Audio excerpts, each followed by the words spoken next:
Hi, I'm Joy, Hi, I'm Lorraine. and this is Girlish Gurus. And Lorraine, why are we here?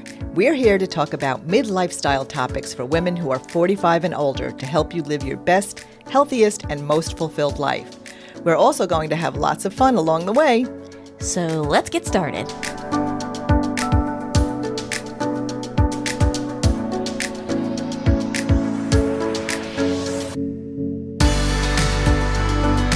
Welcome back to another episode of Girlish Gurus. I'm Joy. And I'm Lorraine. Lorraine, what are we talking about today? This is a big one. Oh, huge. This is a big one. So today we are talking about the book Worthy by Jamie Kern Lima, published by Hay House. It's how to believe you are enough and transform your life. And you're a hard copy girl, and I have mine on my e-reader. So, Yeah, and I've got all my little notes. I have notes too, boy. Do I ever? I've got a bunch. Yeah, and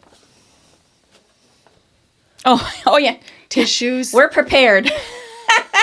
We're prepared, ladies. Yes, that's right. So first, I just wanted to just say a little bit about Jamie Kern Lima. I brought up her bio on her website. So I just wanted to read what she says about herself on her website, and then we can go from there if you haven't heard of her already. Jamie Kern Lima is a self-made entrepreneur, champion of women, philanthropist, keynote speaker, and co-founder of It Cosmetics.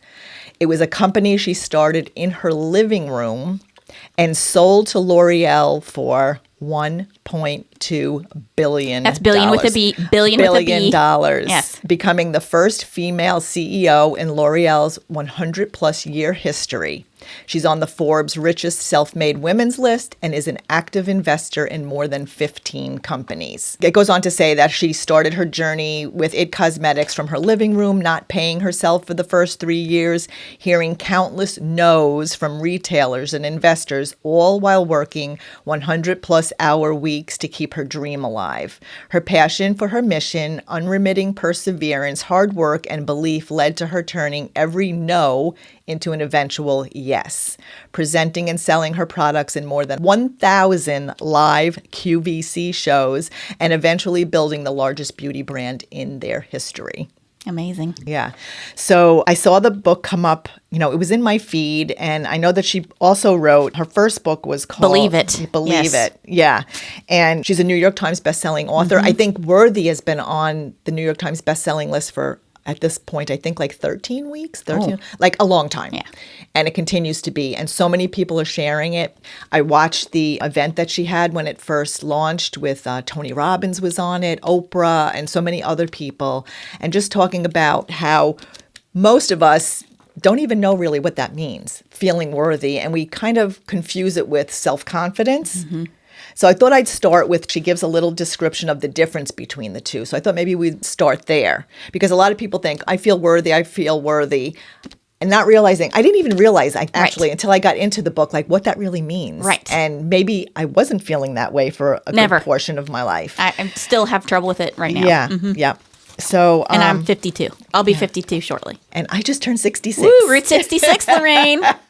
Looking good. Yeah, and so many. Thanks, Joy. When I went through the book and started reading so many of these things, and I picked chapters for us to talk about that kind of hit home with me, and you may have other things that you want to talk about from within the book, but I really felt like I didn't even realize this about myself, So much of it rang true. So much. Yeah. So much. So in the beginning, she talks about the difference between self-worth and self-confidence. And your self-worth is the foundation of your fulfillment. And without it, you'll never feel truly fulfilled. How she describes it is self-worth is the internal, deep-rooted belief that you are enough and worthy of love and belonging just as you are. On the other hand, self-confidence, while also an internal trait, is generally linked to your assessment of how you compare to the outside world. It is a feeling of assuredness, certainty, and competence in one or more specific areas of your life. Self-confidence is how you evaluate yourself based on your qualities, skills, and traits. It's also how strongly you believe in your ability to meet life's challenges, your willingness to try and go for it, and to succeed. So she has a list of what self-confidence is and what self-worth is, like in examples. So self-confidence is what you show on the outside. Self-worth is what you feel on the inside. Self-confidence is based on mastery. Self-worth is based on identity. Self-confidence is what you can do. Self-worth is who you are. Self-confidence is believing you're skilled enough. Self-worth is believing you are enough.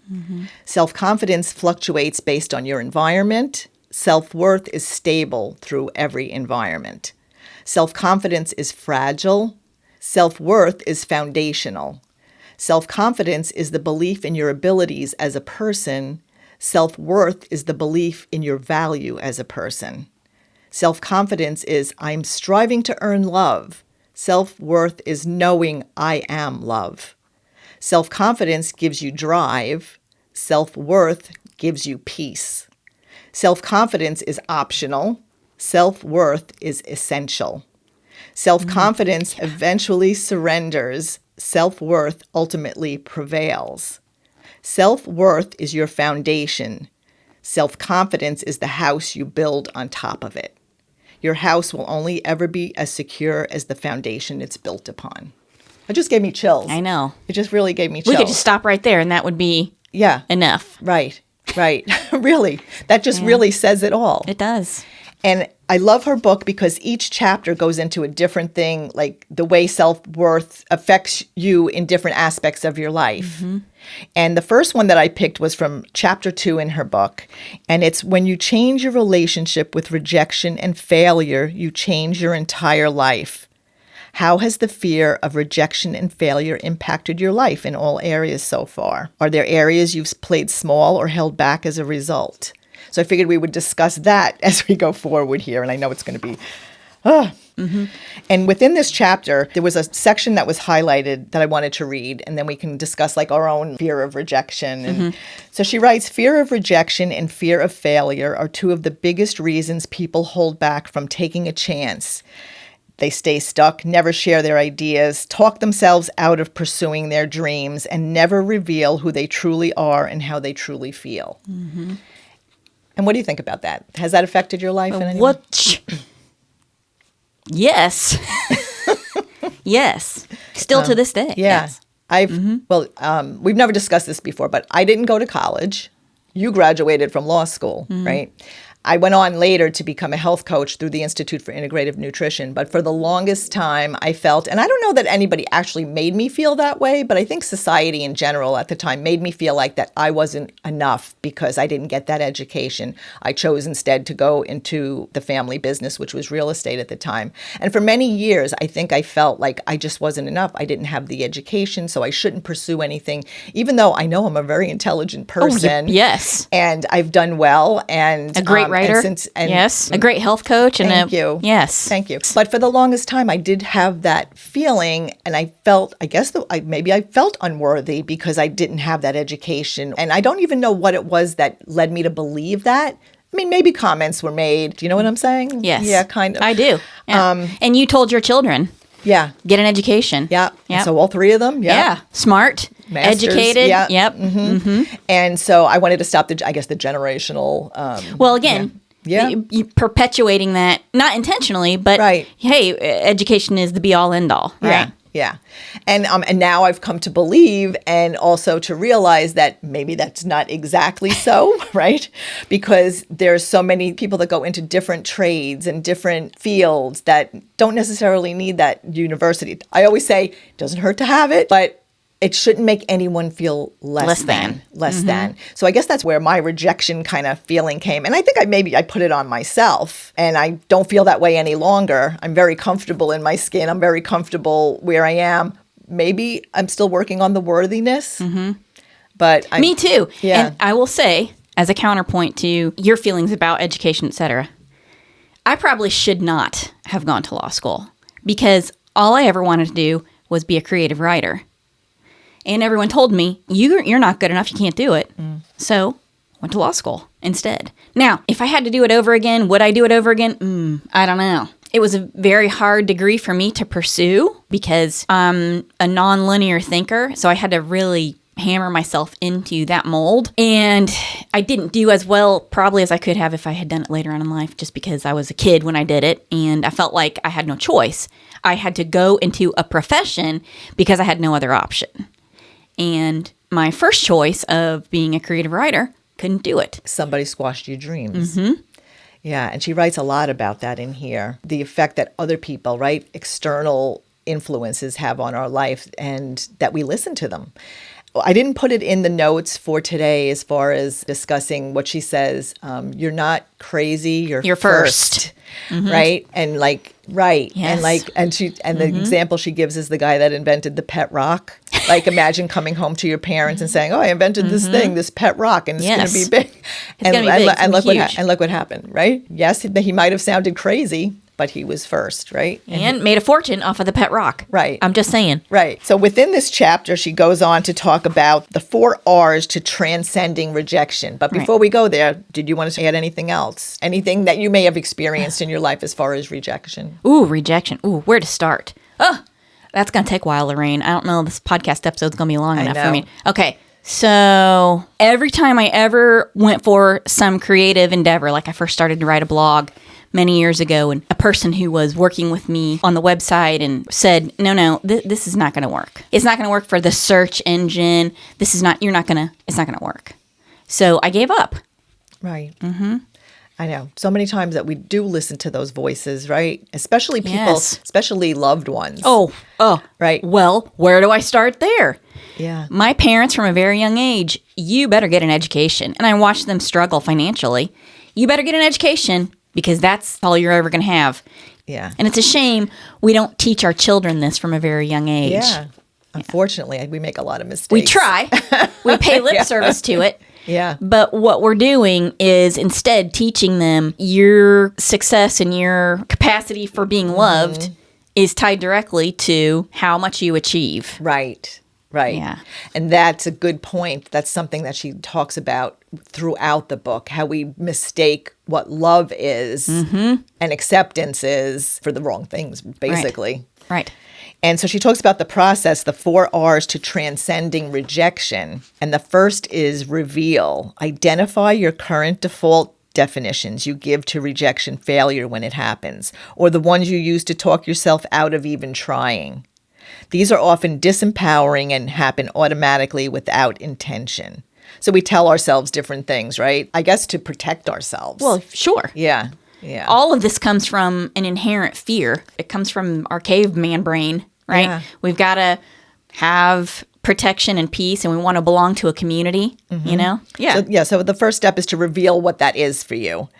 Then the second step is to redefine. Create new, empowering definitions that you're going to assign to rejections, failures when they happen, or when you're tempted to not try out of fear of them happening. Before we go on past the redefine, there was a spot here where she talks about how she wants to clarify that rejection and failure are not the same. First, I want to clarify that rejection and failure are not the same, but we fear and react to failure and rejection similarly, and we can use the same strategies to change our relationship with both of them. Okay, so those are the strategies that she talks about.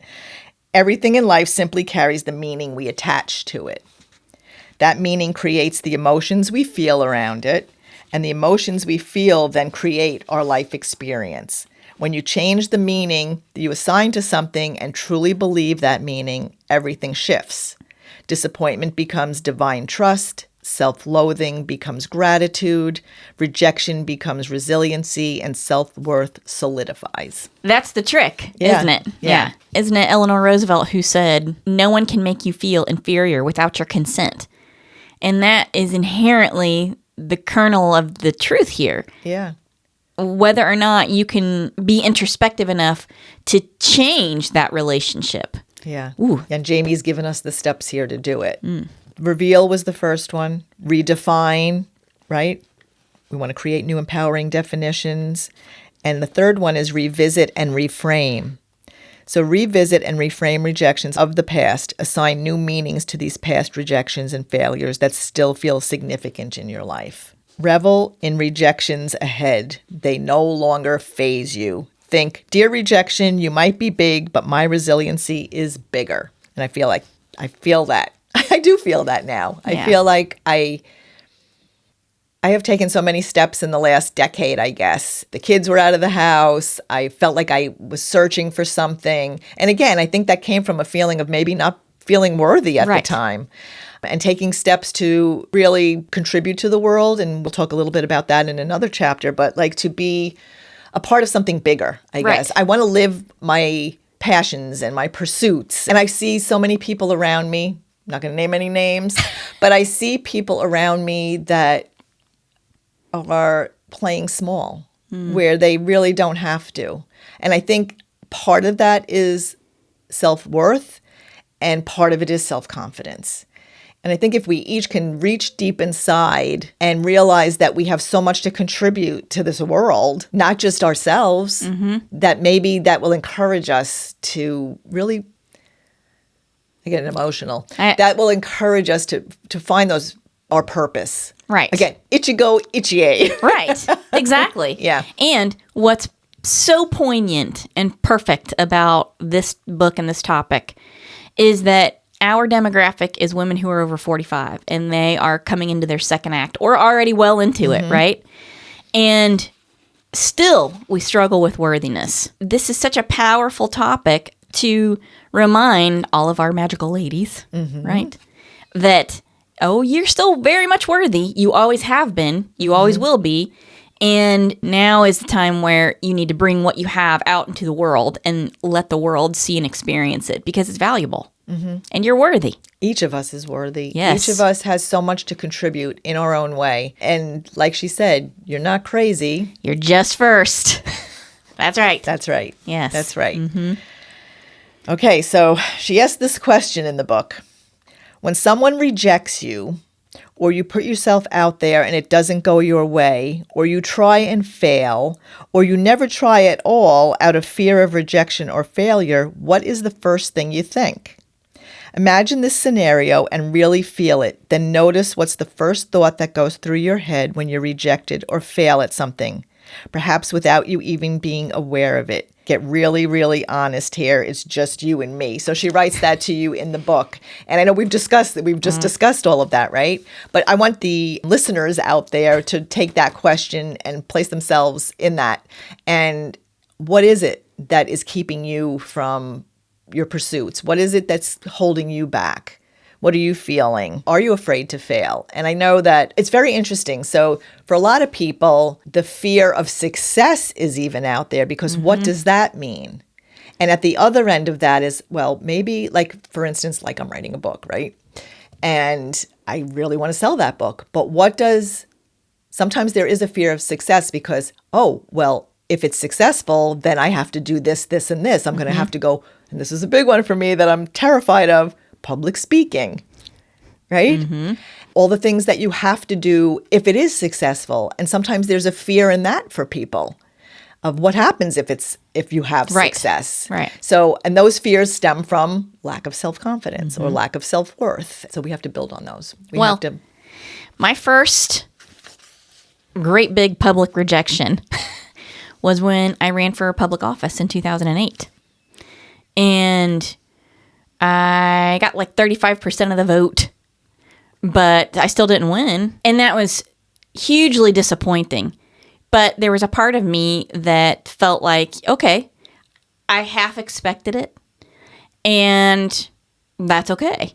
I can make a decision to run again in the future if I want. But it didn't destroy me.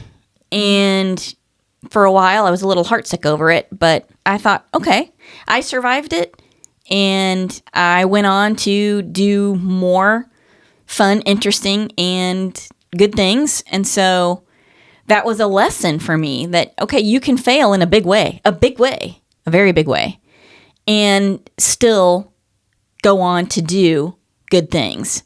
And I just can't convey to you the value of that failure. It was a pretty powerful one in many ways. And I'm thankful that I had that experience. I would never want to do it again. Once was enough. I'm good. But I really feel like, okay, I learned something valuable from that, and I have taken that lesson with me. And made me a better person in many ways. Right. And that's the thing. Each rejection can lead to something better, to another step. To like, there was a saying, it used to be like every I don't know what it was. Every certain amount of no's leads to a yes, or you have to experience all those no's before you can get a yes. And each of those steps kind of educates us and builds character, I would say, in different ways. How she describes how you would redefine your failure.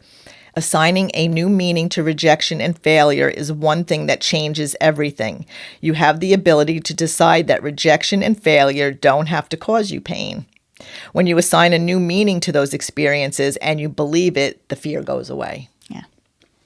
Yeah, and you just kind of described it. I mean, you went through something, it made you sad.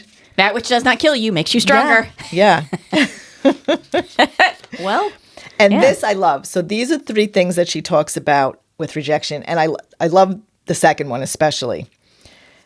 Rejection is God's or the universe's protection. And this is my favorite. I haven't been rejected. My creator hid my value from them because they're not assigned to my destiny. Yep. I love that. I think that's true. Yep. Yep. It's like it just wasn't meant to be, That's right. Another way to say it, not meant to be. And it wasn't part of your destiny. And number 3, rejection and failure are victorious. They're a reminder I'm one of the brave ones willing to go for it, right? Because if you're not willing to go for it, you'll never be rejected. Right. Yep. Wayne Gretzky said, you miss 100% of the shots you do not take. And Brene Brown, get in the arena, What is it? It's not the critic who matters. It's the person in the arena getting pummeled and stomped and bloody from trying. Yeah. And you may fail, but still, you put yourself out there and you took a crack at it. Yeah. Yeah. Yeah. We have to take. There's value in that. Yeah. Yeah. Yeah. And I feel like if I hadn't run for office and been beaten, and if I hadn't had those experiences and et cetera, I never would have gotten to this point where I started looking elsewhere for purpose. Because I would have been doing that job until I got my retirement and stepped down. That would have been it for me. Right. Likely. That would have been the last stop on the train. There might have never been any girlish gurus. I know. There never would have been any of that. And this is such a wonderful project to work on. The thought of not having it, that's horrible. Yeah. Makes me feel so sad. Yeah. There's another quote of hers in here that I love that pertains to exactly this. The people who succeed the most are often the same people who fail the most because they're the ones who try the most. Yep. That That's says right. it all. Yep. Yeah. Powerful stuff. You really can't add anything more to it. It's kind of like gilding the lily. Yeah. Yep. So do you want to go on to the next chapter that I picked? Yes. Okay. So chapter 4. Is there a story or event from your past that you've been telling yourself the story around that it somehow disqualifies you from being worthy or from tuning into your greatness? Are you ready to change the meaning you're assigning to that story? And I kind of just told that story in the first part. So what about you? Oh, so many. I mean, again, this podcast would have to be 6 weeks long. I swear. I know. There's so much to. There's so much to talk about. So many nuggets in here. Yes, so many. But if there's a specific story, so that whole idea of you're not enough and failure started for me in the 2nd grade. I was in a reading class and they assign you groups, right? And you had little tiny booklets to read. And so it was Friday afternoon. And the teacher said, okay, well, here's your little booklets, and you take your booklets home, and over the weekend, you read the stories in the booklets, and then you come back in and you have a little test the next day. And then if you test well, you'll get moved into the next highest group, right? And so, okay, well, I tried it on out of school, and I had my booklet, but that weekend I did not read. I didn't do any of the reading. Instead, I goofed off and did whatever. Well, Monday rolled around, and I had not done the reading, and so I did not get into the group.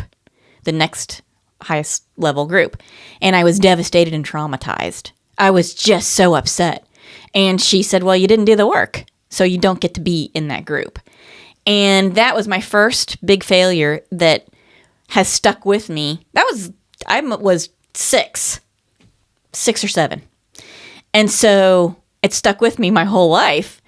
and kind of pushed me forward ever since. Like, if you don't do the work, you're not going to be able to graduate from high school or graduate from college or go to law school or take the bar, those kinds of things. And so that little incident from when I was 6 or 7 has stayed with me. And I mean, I'm 52, almost 52. Yeah. Powerful. That failure spurred me on through all my other accomplishments. That very one. Yeah.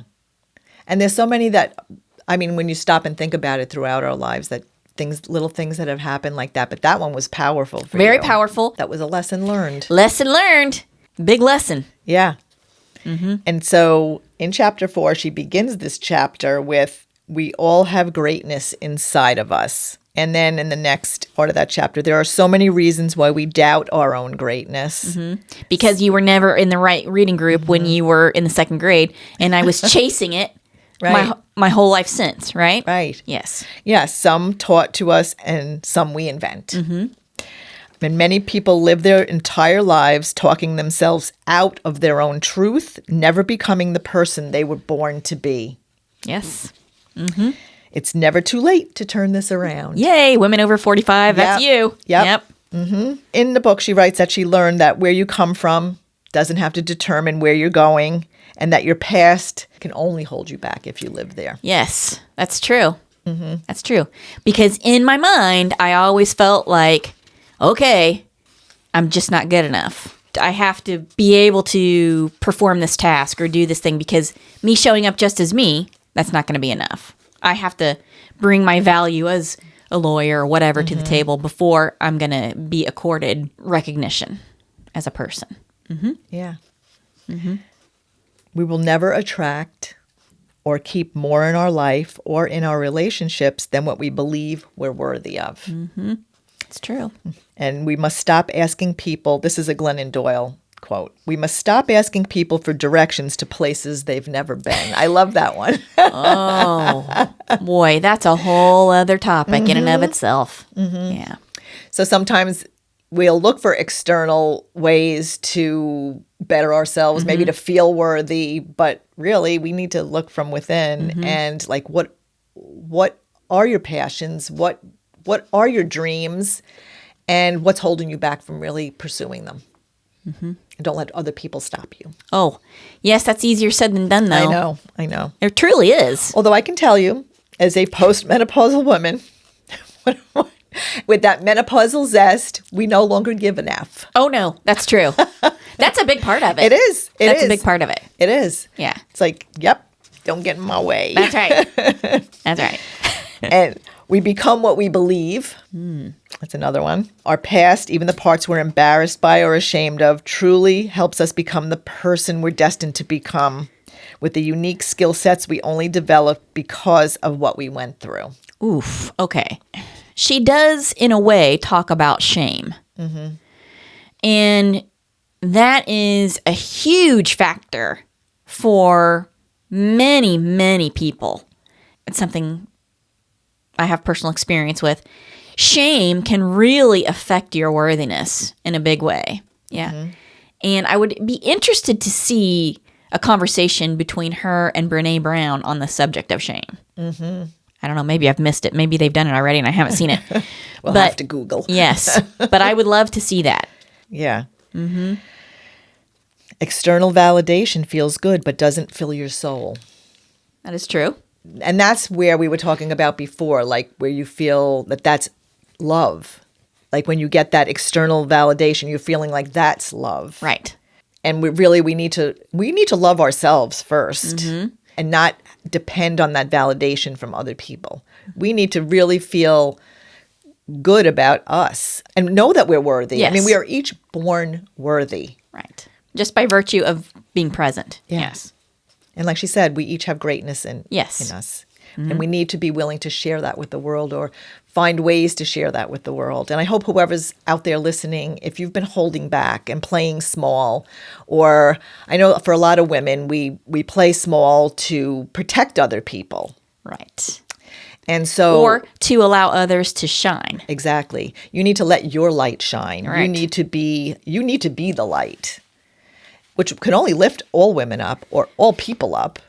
Right. And if you think about it, that's a gift that you give others when you allow yourself to be your highest best self. You're bringing your best self to the table.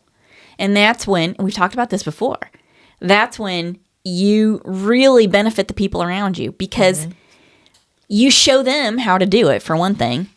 And you also come to the table giving out your best ideas and just feeling your best. And you lift them up as well. Yeah. When you come to the table as your best self, everyone benefits. Yeah. Yeah. Especially your family. I mean, you can be extremely humble and shine your light bright. Of course. We deserve to shine our light. Of course. We deserve to be our best selves. We deserve to feel that we're contributing, that we are worthy. Yeah, exactly. That we're worthy. Yep. Okay. All right. So next up, chapter 8. The lie, I don't have anything special to offer. So now we've just talked about you should be out there, right, offering up your Purpose. And so people think I don't have anything. Or someone else has already done it. Exactly. Yes. Right. And I feel that exactly Oh, me because, too. well, especially now writing the book, and a lot of authors go through this.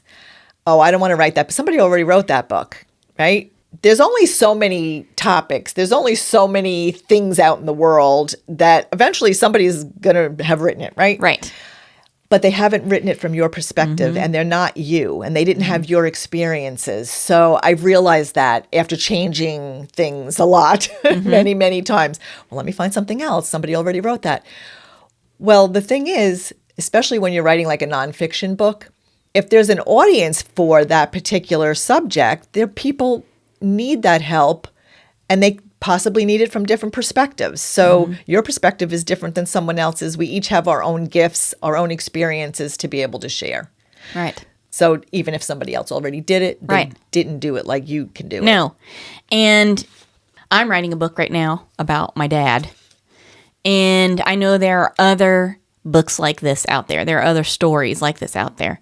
But I'm still going to do it because, like you said, if I can help one person understand how to survive difficulties, and so if you can help just one person who can relate to your voice and hear things in your story that parallel their own situation, then just one person, that's a value right there, right? Yeah. You've raised somebody up. Yeah. Yeah. Yeah. Because that transcends, and that person, it's like the butterfly effect, right? Even if you just help one person, that one person can affect other people, and you don't even realize how your purpose and what your gifts are can benefit people that you may not even directly touch. Just through another person that maybe you've touched. Yep, that's right. Yeah. That's right.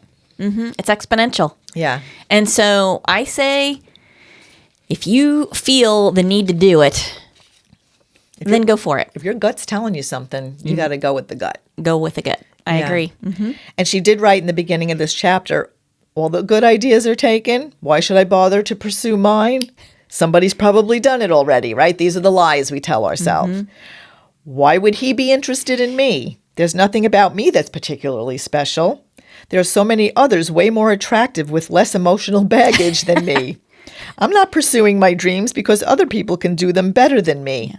I've got nothing truly brilliant or new or novel to offer the world. And then she says, bullshit. Yep. She's right. Yep. Yep. You need to do it. You need to do it. You need to do it. You must do the thing you think you cannot do. Yep. I think Eleanor Roosevelt said that too. Yes, absolutely. It's just something that you have to be able to have the fortitude to set aside that fear response and say, you know what? I'm just going to take a crack at it because what's the worst thing that can happen? Right. The fear of no, the fear of rejection. Right. But And we've already addressed that. Yep. Right. So Jamie says, if you offer your authentic self in your idea, gift, or contribution to the world, it is impossible for someone else to have done it already. Right. And there you go. It's like your fingerprint. No one else is going to have it. Yep. They still have hands, but they don't have your fingerprint, right? Yep. Yep. Yes. And she says, we can only receive the kind of love and acceptance from others that we give to ourselves. Therein lies a trick as well. You know, people talk a big game about self-love, but can you really feel that? Can you really express that? Do you really, truly practice self-love? Yeah. It's tough. Yep. Yep. Don't talk yourself out of the person you're born to be. You don't want to look back on your life and say, I should have, I could have, or I wish I would have. Yeah. No wishes, no should have, could haves. No coulda, shoulda, woulda. Right. Right. That's the way you say it. Stop shitting all over yourself. Right. I can't remember who said that, but. So Jamie says, and this is probably a good place to end this. Right, because this is clearly going to have to be two-parter. Yeah, yes. Next time you're tempted to doubt that you have anything special to offer in life, in business, in relationships, in love, and in offering your ideas, talents, heart, and gifts to the world, remember this. You, in fact, have the secret ingredient that no one else in the universe has access to and can't add to the way they do it. You alone possess the most special thing possible to offer. You.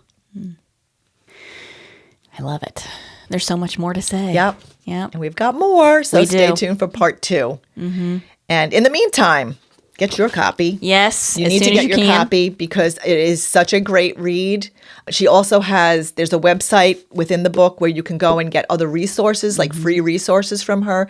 There's a reading group guide. There are different prompts for different things. I think there's like gratitude things and tons of stuff. So you need to get your own copy of this book. Yes, as soon as you can. And then share it. I also wanted to mention that as a philanthropist, Jamie has funded leadership training in more than 100 prisons and women's shelters across the United States and donated over $40 million in product and funds to women facing cancer. And so she's donating 100% of her author proceeds from Worthy to those causes. I tell you, she's a powerhouse. She's an angel. She is. Yep. Yep. Yep. Okay. Well, that's a good note to end on. Yeah. And so please go get your copy of Worthy. We're going to have another episode. We could talk about this, I don't know how many times on podcasts. I mean, there's so many different things. But we are going to have a part 2 to this episode. So stay tuned and make sure you check out all the free resources that go along with the book. And also go and check out our YouTube channel. We've posted stuff on there too. That's super fun. And yeah. Give us a follow. Give us a follow, please. A like, a share, subscribe. Yes, all of those wonderful things. Because that kind of interaction helps us create more content like this for you. And spread the good word. Yeah, spread the good word. And, you know, our purpose, Lorraine, you and me, is to be together and having fun. Yeah. While we're sharing important information with the world, but also we do have those spectacular and stellar personalities. We think so. We think so. And so does your stomach. Growling the whole time. My stomach is a guest on the show always. Oh, I love it. It's so much fun. All right. Well, thank you so much for listening, everyone. And we will see you in the next one. Okay. Bye. Bye. Thanks for listening to this episode of Girlish Gurus. We hope you'll join us next time for more fun and inspiration. Be sure to check the description of this episode for links and information about the topic, and you can find us on our social media platforms starting with Instagram, Facebook, and now including YouTube. You can find us by searching Girlish Gurus, and you can also check out our website, girlishgurus.com, for more information on us, our projects, books, and our growing community. And don't forget to download this episode, give it a good review, and share it with your girlfriends. We would also love to hear from you in the comments because the more interaction we get, the more episodes we can post. Thanks, everyone. Bye. Bye.